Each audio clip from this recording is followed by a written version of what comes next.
Chapter 1. Friday evening. Meeting the client, Friday. It's the end of the working day. My friend Layla is in my office drinking coffee. She tells me a story about one of her clients. We laugh. Your clients are very difficult people, I say. Layla is a lawyer, but many of her clients are very poor people too. She does good work. And what about you? Says Layla. You're a private investigator, and your clients are often very difficult and dangerous. Sahid worries about you. He likes you a lot, you know. Sahid is Layla's brother. He's a detective in the police, Detective Sergeant Sahid Patel. He and Layla are my best friends. Sahid worries about me a lot. I smile. Sahid doesn't need to worry about me, I say. I can take care of myself. I finish my coffee and stand up. Friday night, the best night of the week. What shall we do this evening? Go to the cinema? Okay, but let's eat first. I'm really hungry, Layla says. Oh, and don't forget, next Friday you're coming to dinner at our house. Sahid's cooking chicken. Great, I say. Sahid's chicken dinner is famous with all his friends. Layla puts on her coat, and at the door I turn off the lights. I begin to close the door and the phone rings. Oh, leave it, says Layla. It's Friday night. I go back into the office. I can't do that, I say. Perhaps it's a new client. It is. It's a man's voice, speaking quickly. I listen, say yes and no in the right places, and finish the call. Sorry, Layla. No cinema tonight. Another time, I say. The client wants me to meet him this evening. Oh dear, Layla says. Can't he wait till tomorrow? He says not. He's a worried man, I think. We say goodbye, and Layla leaves. The meeting is in a Greek restaurant not far from Piccadilly Circus. I take a bus and then walk. The Athena restaurant in Old Compton Street is small and noisy. The client is sitting at the back, at a table for two, watching the door. He stands up when I get near the table. A tall man, nice-looking, brown hair, brown eyes, worried eyes, tired eyes. He's not sleeping at night. Hi, I say. Shirley Holmes. Jeff Clayton, he says. Thanks for coming. We sit down, and a waiter brings us bread, olives, feta cheese, water for me, and beer for Jeff Clayton. Clayton stares at me. You look very young for a private detective, he says. How can I help you, Mr. Clayton? I say. What's your problem? I'm not here to talk about my age. Okay, sorry, he says. I have a business, an electrical design company, Clayton Electrics. We design. I take out a piece of paper and push it across the table to him. It's the front page from his company's website. He looks at it, then at me. Ah, he says. You Googled me. You know all about my company. No, I say. But I know a little about electrical design now. So your problem is a business problem then. I eat an olive and a piece of feta cheese. I love olives and feta, probably because of my Greek mother. Jeff Clayton tells me his problem. His business is losing money because he's not getting new clients. Every time he does a quotation for a new job, he doesn't get it. In 6 months, not one new contract, he says. Not one. My quotations are good. My designs are good. I'm not expensive. My prices are good. I have good workers. 6 months ago, I had lots of new business, everything was fine. And now, nothing. Why? Who is getting these contracts then? I ask. Is it always the same company? He smiles a little. Yeah, you got it. I talked to some people, asked some questions. It's always the same company. Spark and Flash Design in Roehampton. Their design is nearly the same. Their prices are nearly the same, but just a little bit lower. So they get the contract. How do you do a quotation? I ask. Tell me. I look at the client's building with one or two of my designers. My design staff then do the plans. It's all done on computer, of course. I do the costings for the work and then send the quotation to the client. And you keep the quotations on the office computer, I say. What kind of security do you have? He tells me the name of the security program on the office computer. I know it. It's a good one. I keep all the quotations and costings in a special folder on the computer, he says. Nobody can open the folder without the password, and every file in the folder has a password too. How many people know the passwords? I ask. Only me. It sounds all right, but a good hacker can break through that security. I think you have a cyber thief on your staff, I say. Someone is getting through your security, taking the costings information and selling it to this other company. Do you trust all your staff? He looks at me, very unhappily.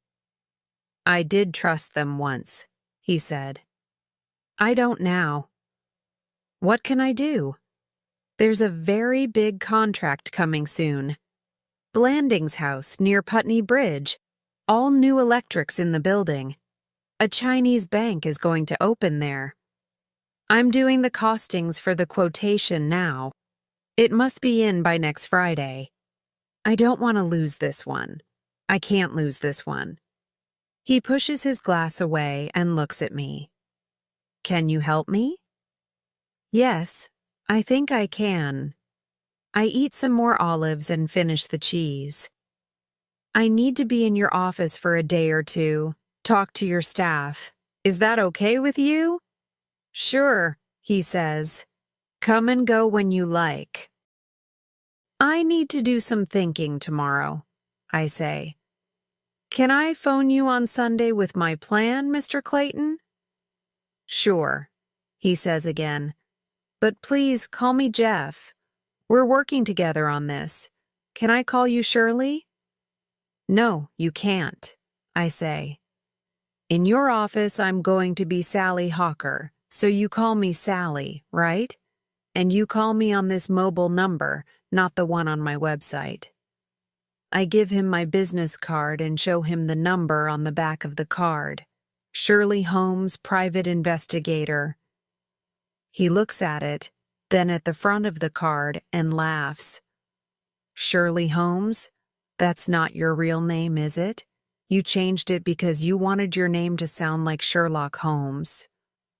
Maybe, I say. Or maybe my mother married a man called Holmes and they called me Shirley. Chapter 2, Monday. In the office, early on Sunday evening, I phone Jeff Clayton on his home number. Hi, Mr. Clayton. Shirley Holmes here. Can we talk about my plan for tomorrow? Is this a good time? Oh, hi, Shirley. Sally. Listen, please call me Jeff. I don't do this Mr. thing. Or do you want me to call you Ms. Holmes? Ms. Hawker? I laugh. Okay, Jeff. Now, about tomorrow.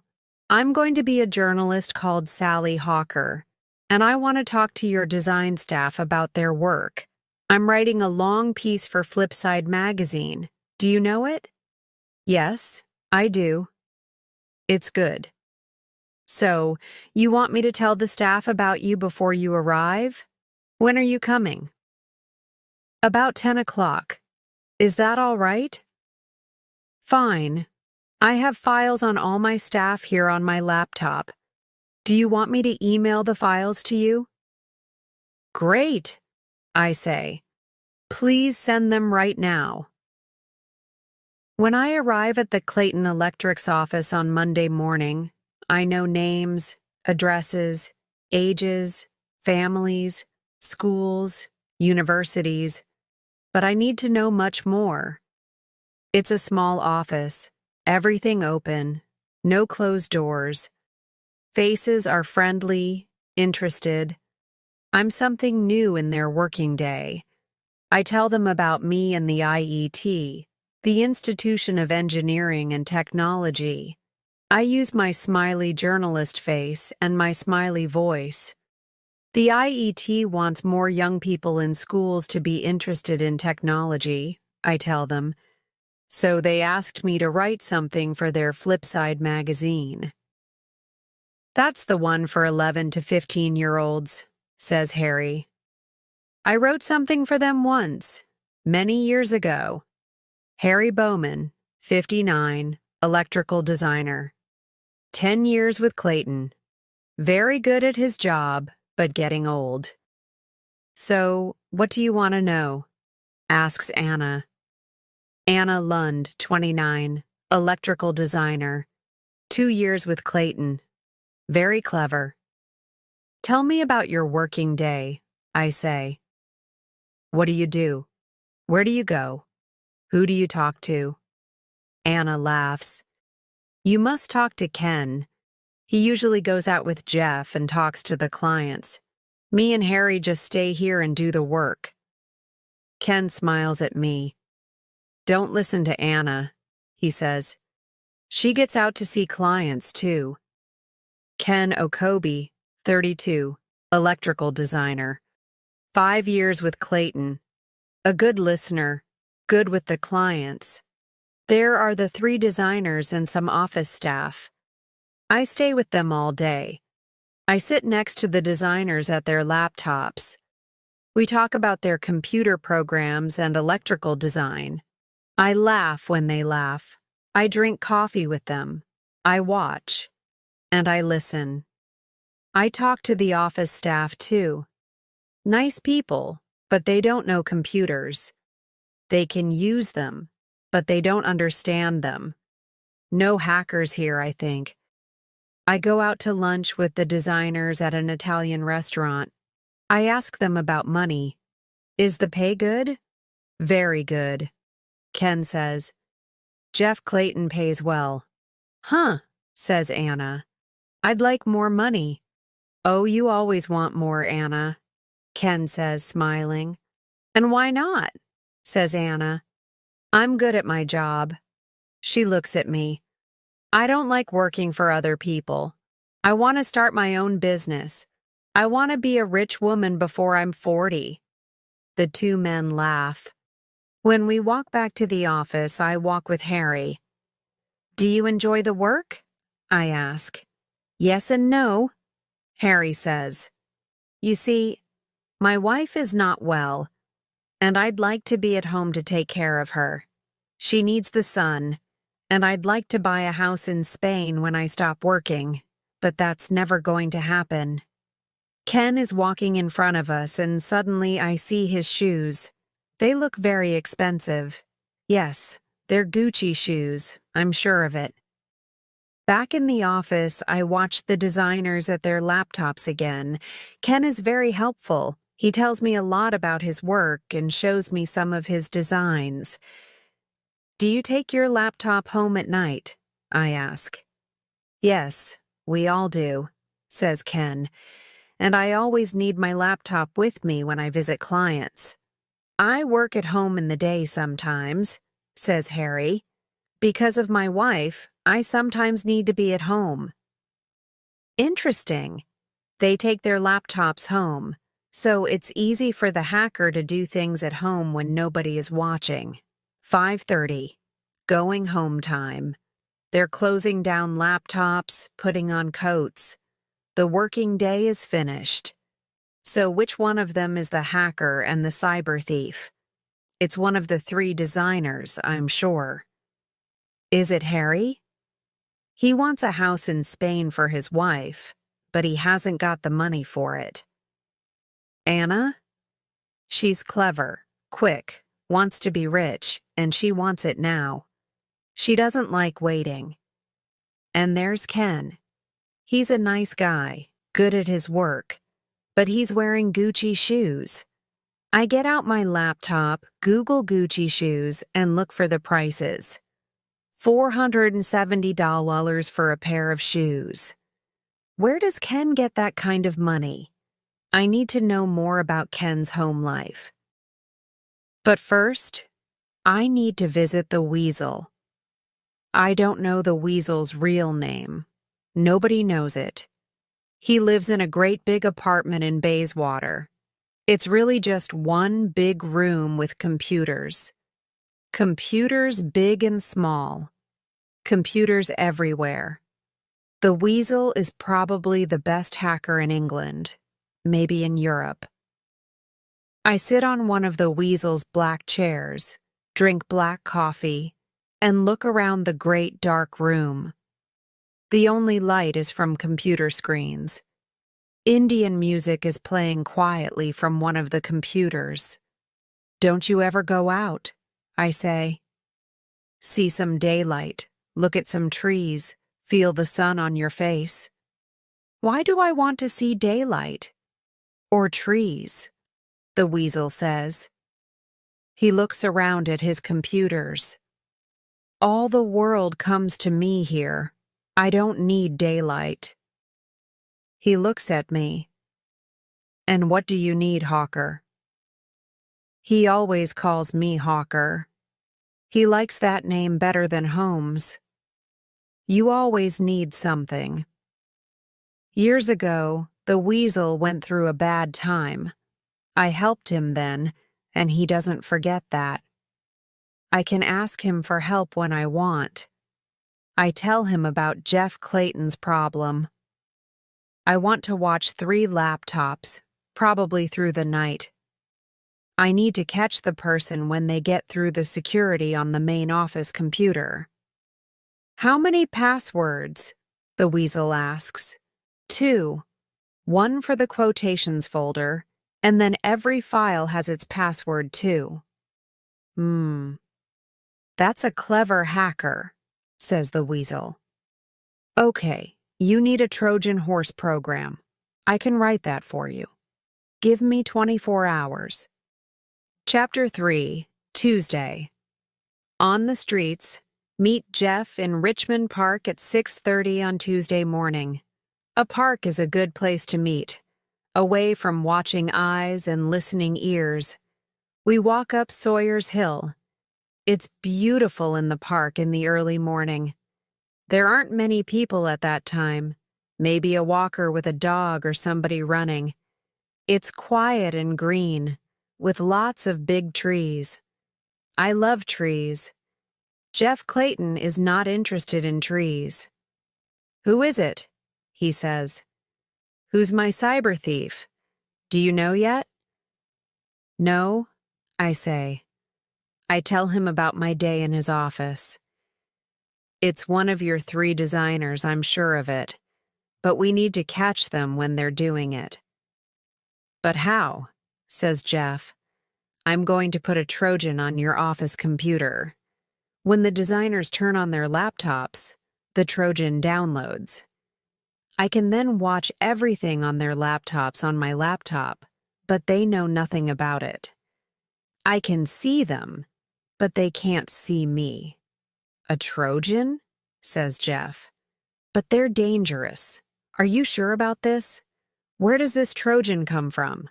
How do you get it? A friend is writing it for me, I say. What friend? Who? Sorry, I can't tell you that, I say. Look, do you want to catch this thief or not? Trust me. We need to do this. Then, when the Trojan is in place, you upload your costings for the new quotation. What was it? Blanding something, Blanding's house. A Chinese bank is moving into the building. They want everything new. Which Chinese bank is that? I ask. Oh, I can't tell you that, Jeff says and looks at me. I laugh, and after a minute, he laughs too. And then we wait. And watch, I say. I use my motorbike when I want to move around London a lot. I look like a motorbike messenger, taking letters and packets from A to B. The letters and packets never arrive, of course, but nobody knows that. They just see a person all in black on a motorbike and think, oh, a messenger. Nobody sees your face. Nobody knows your name. Nobody remembers you. This is good. Harry, Ken, and Anna are at work in the Clayton Electric's office, so I'm going to look at their homes. Sometimes you learn things from a person's home. Harry Bowman lives in a little house in a quiet street near Kew Gardens. It's a nice house, with a nice little garden in a nice street. Lots of nice people in nice little houses. I ride up and down the street once or twice, but it tells me nothing. It's the same for Anna Lund. She lives in an apartment in a house in Barnes. There are 4 apartments in the house, but nobody is at home, so I can't ask any questions. I walk around the back of the house, but there is nothing to see. Ken Okobe lives on Richmond Hill. Big houses. Big, expensive houses, looking down over the River Thames. I stop the bike by his house and get out my iPad. I'm just a messenger checking an address. A car arrives and stops outside the house. An older man gets out and goes into the house. Ken's father. The car is dark blue, long and low. It's a Porsche.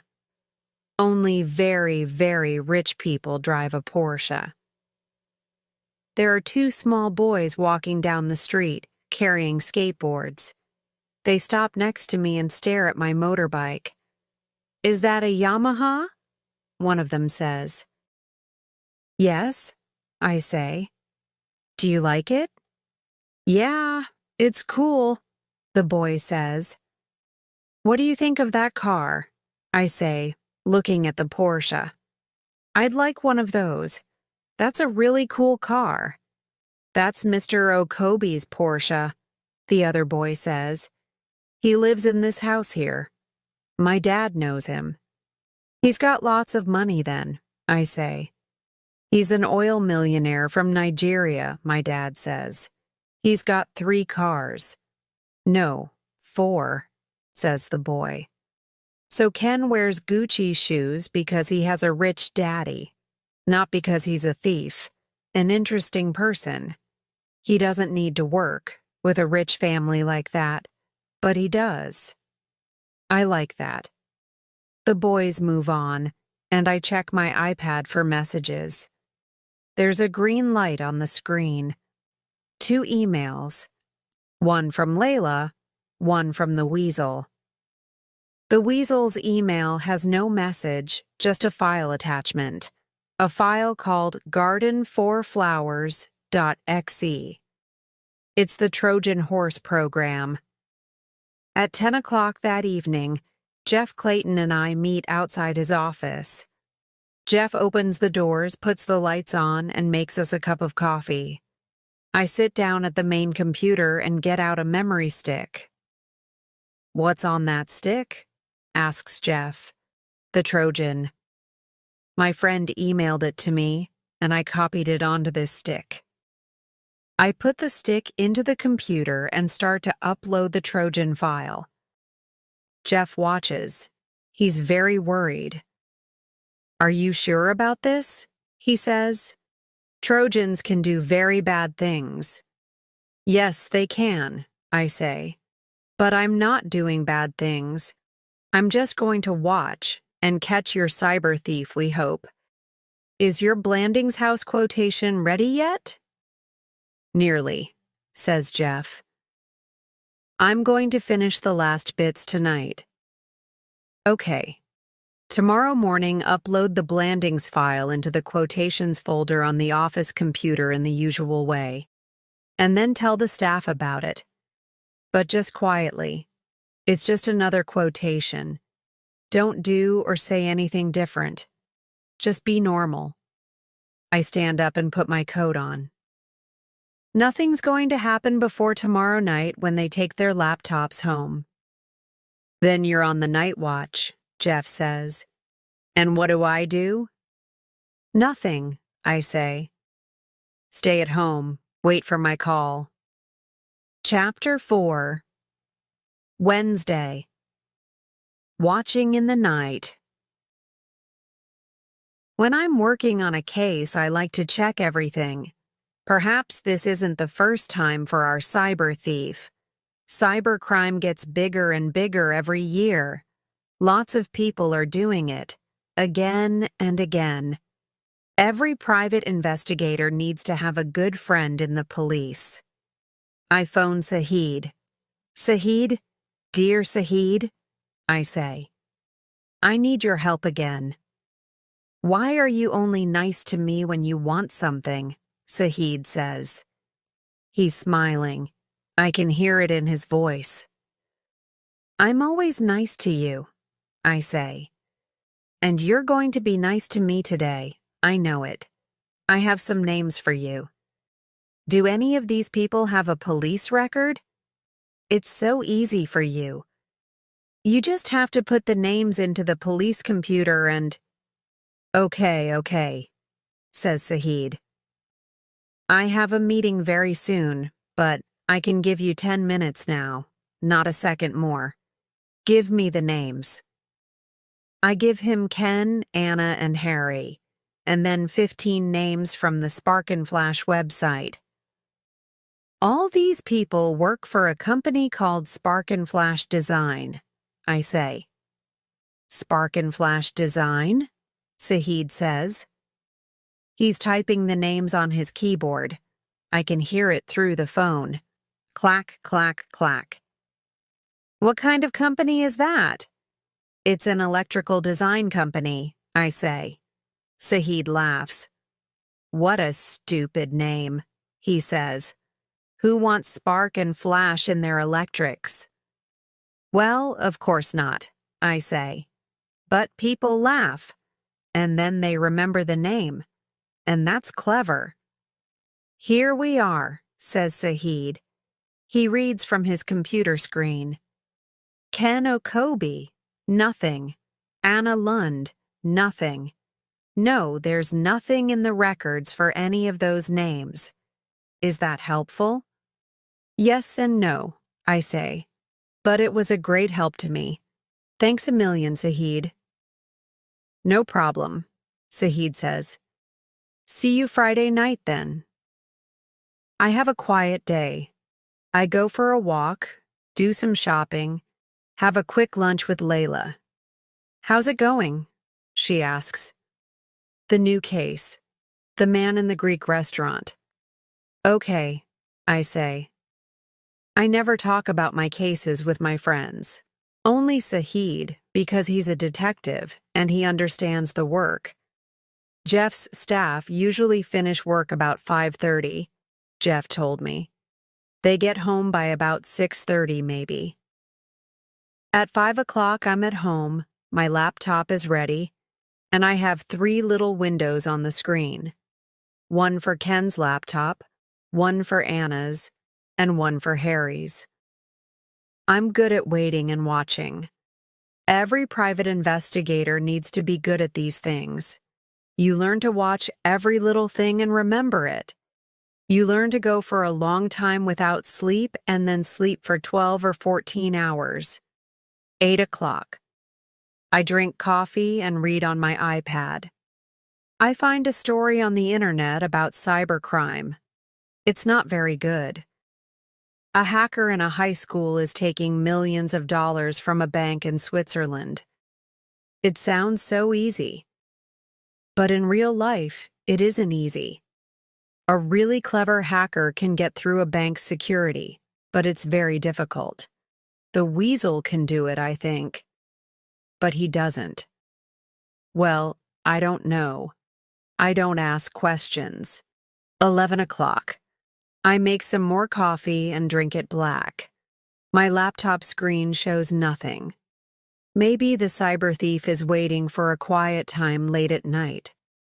1 o'clock, my iPad suddenly shows a green light. It's a message from the weasel. "How's it going?" he writes. "Nothing happening yet," I write back. "Are the garden flowers all right?" "Yes, they're beautiful. Thank you very much." "No problem." "Are you doing the night watch then?" "Yes. Boring." "What are you doing?" "Talking to a guy in California about the new internet laws in America." "Bad news, eh?" "Very bad." "We don't want these laws. The internet must be free for everyone." I look at my laptop screen. "Hey, something's happening. Must go. Talk to you later." I close my iPad and turn to my laptop. The screen is flashing. Somebody is getting into the Clayton office computer. They get to the password for the quotations folder. Yes, they break through that. Now the password for the Blandings file, and they're through that. Now the file is downloading to a laptop. Anna's laptop. Chapter 5, Thursday. Taking photos, I phone Jeff. "Hey Jeff, are you asleep?" "I'm not now," he says. "What's happening?" "I have a name for you. Are you ready?" "Yes. Anna Lund." He doesn't say anything for a minute. Then, "Anna? It's Anna? Are you sure?" It's Anna's laptop. Perhaps she did it, or perhaps her Spark and Flash friend did it. But it's her laptop. "Right." Jeff Clayton's voice is angry. "I'm calling the police in the morning.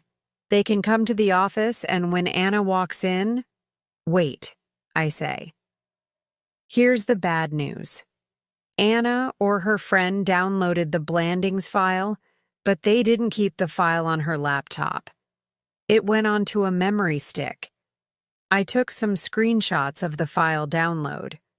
We can show the police those, but they don't prove anything.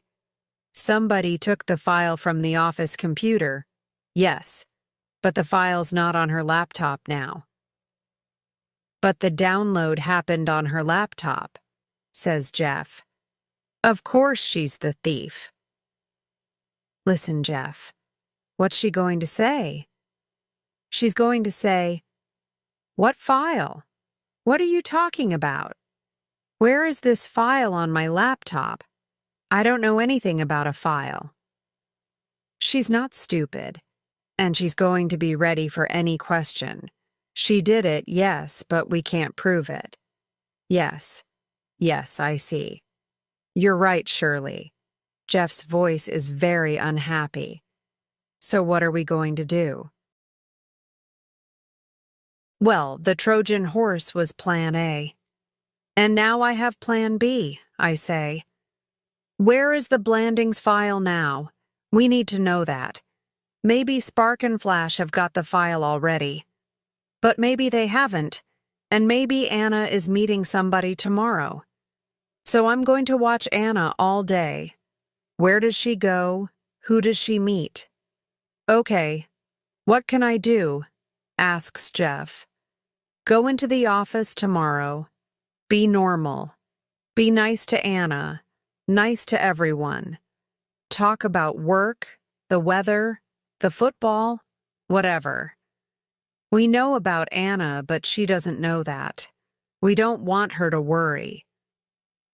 "Okay, I get it," Jeff says. "Watch and listen. Text me when Anna does anything. When she leaves the office, goes to lunch, makes a phone call. Use my Sally Hawker mobile number." I sleep for 3 or 4 hours, then get up, drink more coffee, and call a taxi. I want to be outside Anna's apartment before the buses start in the morning. I wear my student disguise. I have long hair, a big hat, and a wonderful long skirt with red and yellow flowers all over it. It's a great skirt. People look at the skirt and not at the face. Anna leaves her apartment at 8 o'clock, walks down the street to the bus stop, and gets on the first bus. There are lots of people on the bus.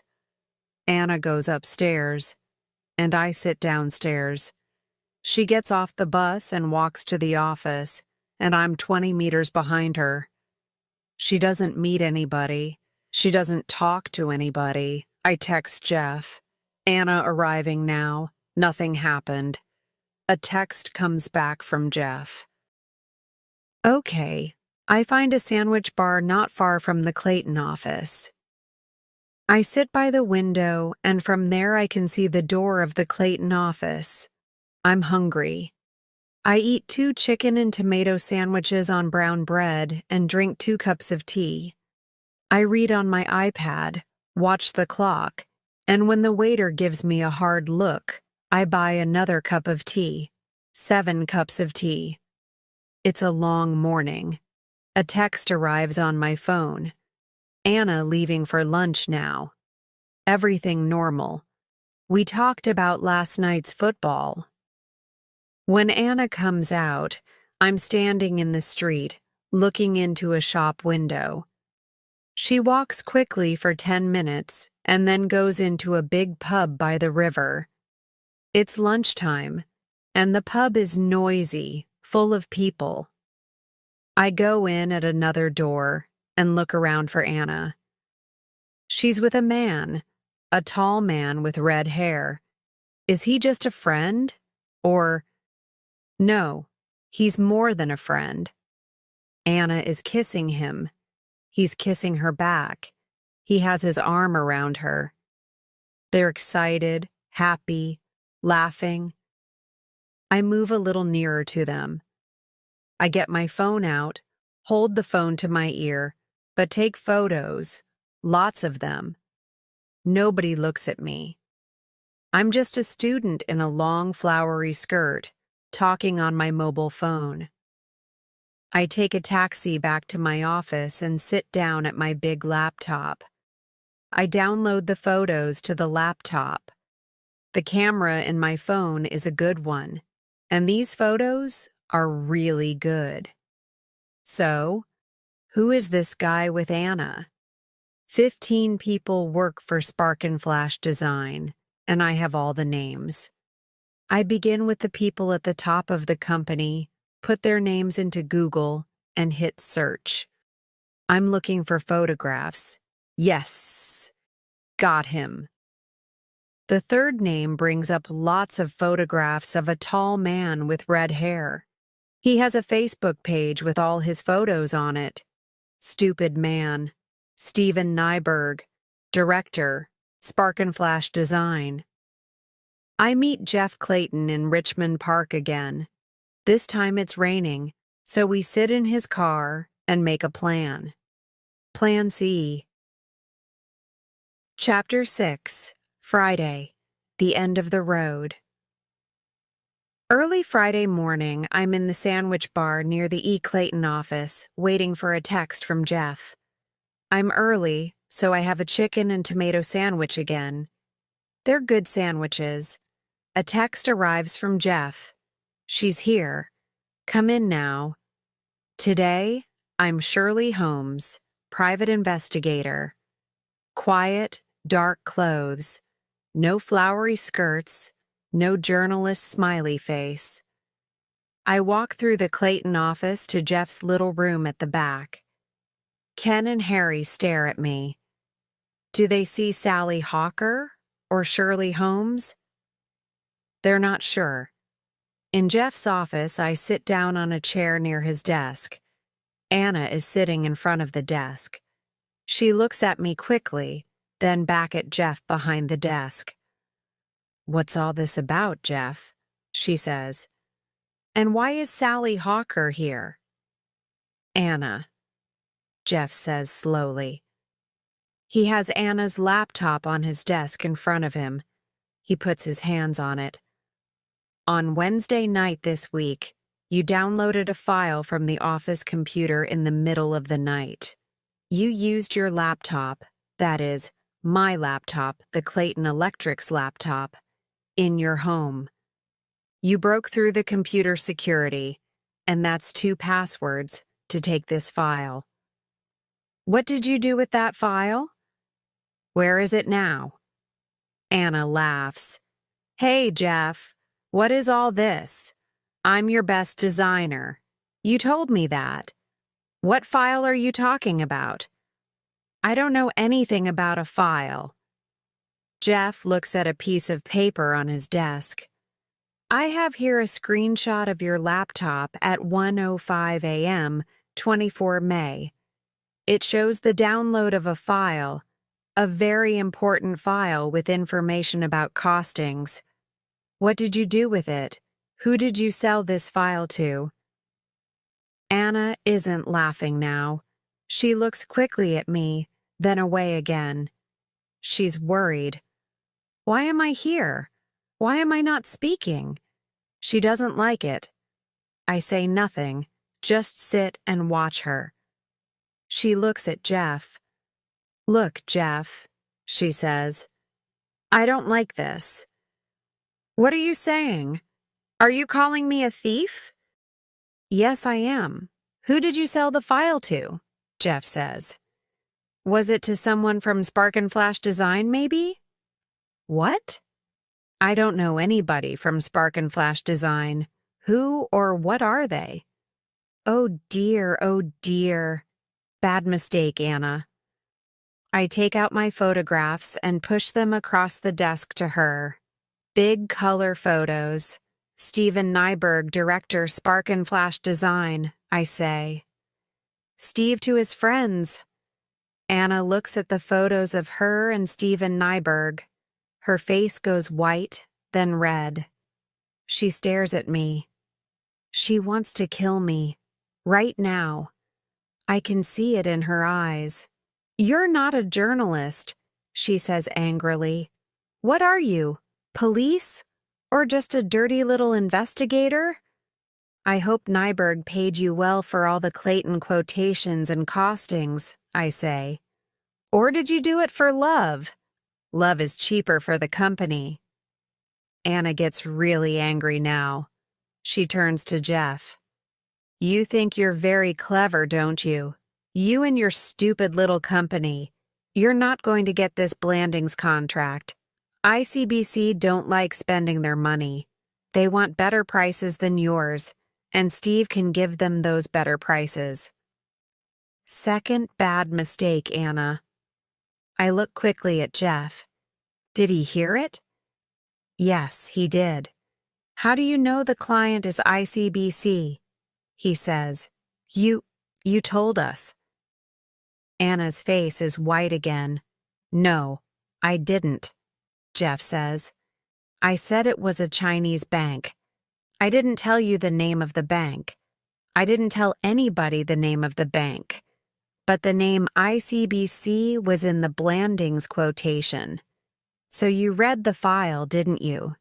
You broke the passwords, downloaded the file, read it, and gave it to Spark and Flash. You're a hacker and a thief. Do you have anything to say? Anna says nothing. There is nothing to say. She's at the end of the road, and she has nowhere to go. Jeff stands up. Get out, he says. Take your things and get out. Sally, please go with her and watch her. I want her out of this building in 5 minutes. Chapter 7. Friday. An evening out. In the afternoon, I'm back in my office, writing emails, checking messages, doing the paperwork. The phone rings my Sally Hawker mobile. Hey, Shirley. Jeff here? Can I come and see you? Sure. He arrives 10 minutes later. Big, happy smile. His eyes don't look worried now. Got some news, he says happily. I wanted you to be the first to know. That's nice, I say.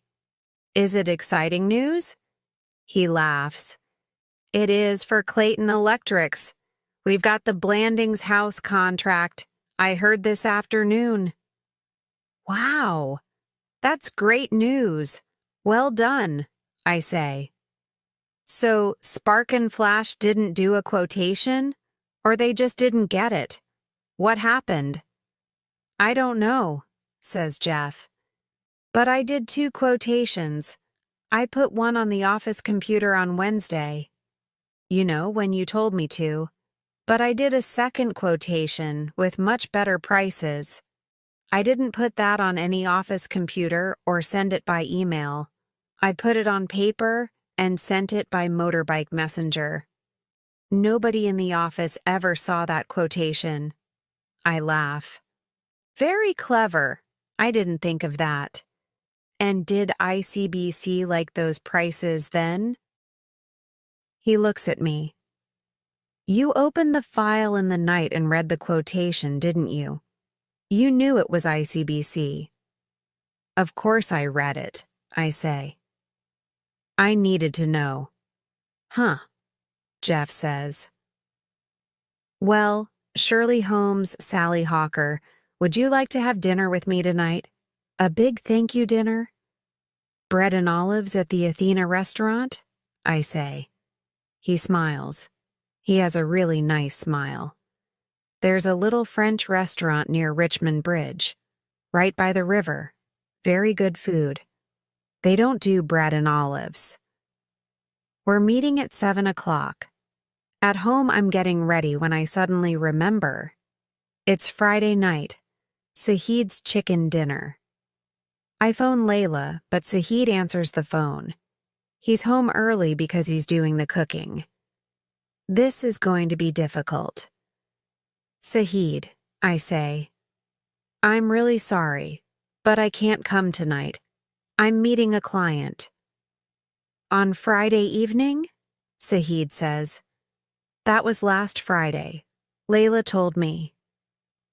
The client wants me to have dinner with him. To say thank you, I say. You never do that usually, Shirley. You never have dinner with clients. Clients are work, you say. Not friends to have dinner with. But this client has very beautiful brown eyes, Sahid. I just want to look into his eyes one more time. I enjoy teasing Sahid. Suddenly, he understands. Okay. This client has nice brown eyes, but can he cook a chicken dinner? Of course not, I say. Your chicken dinners are the best in London, Sahid, and I want some. Can you keep some for me?